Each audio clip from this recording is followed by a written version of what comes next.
India Pak സംഘർഷ സാധ്യത നിലനിൽക്കുന്നതിനിടെ രാജ്യത്ത് നാളെ 259 ഇടങ്ങളിലാണ് മോക്ക് ഡ്രിൽ നടത്തുന്നത്. 3 സിവിൽ ഡിഫൻസ് ഡിസ്ട്രിക്റ്റുകളായിട്ടാണ് മോക്ക് ഡ്രിൽ. കേരളത്തിൽ തിരുവനന്തപുരം, കൊച്ചി എന്നിവിടങ്ങളിലും ലക്ഷദ്വീപിലെ കവരത്തിയിലും മോക്ക് ഡ്രിൽ നടക്കുമെന്ന് കേന്ദ്ര ആഭ്യന്തര മന്ത്രാലയം അറിയിച്ചു. സിവിൽ ഡിഫൻസ് ഡിസ്ട്രിക്ട് കാറ്റഗറി 1-ൽ ഡൽഹി, മഹാരാഷ്ട്രയിലെ മുംബൈ, ഉരൻ, തരാപൂർ, ഗുജറാത്തിലെ സൂറത്ത്, വഡോദര, കക്രാപ്പർ, ഒഡീഷയിലെ താൽച്ചർ, രാജസ്ഥാനിലെ കോട്ട, രാവത് ഭാട്ട, യു.പിയിലെ ബുലന്ദ്ഷഹർ എന്നിവിടങ്ങൾ ഉൾപ്പെടുന്നു. കാറ്റഗറി 2-ൽ കേരളവും ലക്ഷദ്വീപിലെ കവരത്തിയും ഉൾപ്പെടുന്നു. ജമ്മു കശ്മീരിലെ 19 സ്ഥലങ്ങൾ ഉൾപ്പെടെ മൊത്തം 210 സ്ഥലങ്ങളാണ് കാറ്റഗറി 2-ലുള്ളത്. കാറ്റഗറി 3-ൽ കശ്മീരിലെ പുൽവാമ, ബീഹാറിലെ ബെഗുസരായ്, മഹാരാഷ്ട്രയിലെ ഔറംഗാബാദ്, റായ്ഗഡ്, രത്നഗിരി, സിന്ധുദുർഗ്, പഞ്ചാബിലെ ഫരീദ്പൂർ, സാംഗ്രൂ തുടങ്ങി 45 ഇടങ്ങളിലും മോക്ക് ഡ്രിൽ നടക്കും. പാകിസ്ഥാനുമായുള്ള ബന്ധം കലുഷിതമാകുന്നതിനിടെ ആക്രമണമുണ്ടായാൽ നേരിടേണ്ട ഒരുക്കങ്ങളിൽ പരിശീലനം നൽകുന്നതിന്റെ ഭാഗമായാണ് മോക്ക് ഡ്രിൽ നടത്താൻ നിർദ്ദേശം നൽകിയിട്ടുള്ളത്. വ്യോമാക്രമണ മുന്നറിയിപ്പ് സൈറണുകളുടെ പ്രവർത്തനക്ഷമത പരിശോധിക്കണം.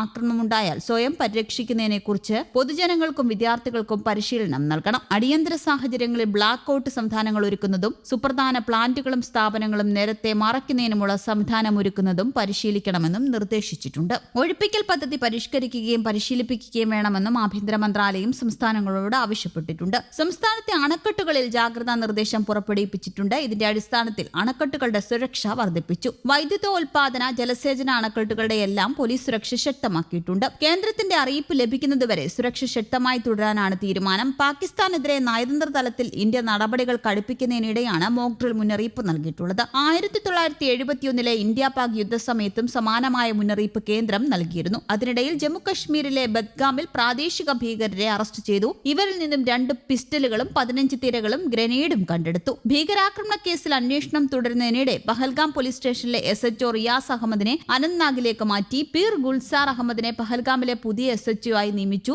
ജമ്മുകാശ്മീരിൽ പ്രാദേശിക ഭീകരർക്ക് വേണ്ടിയുള്ള തിരച്ചിൽ ഊർജിതമായി പുരോഗമിക്കുകയാണ്.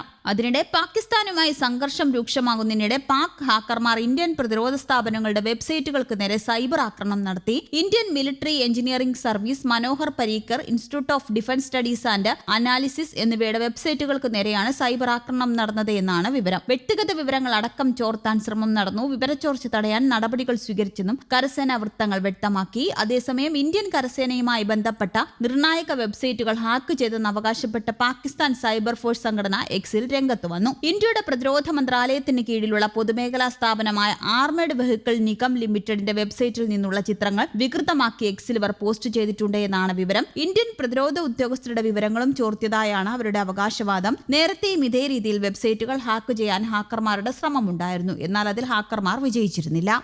News desk, Kerala Kaumudi.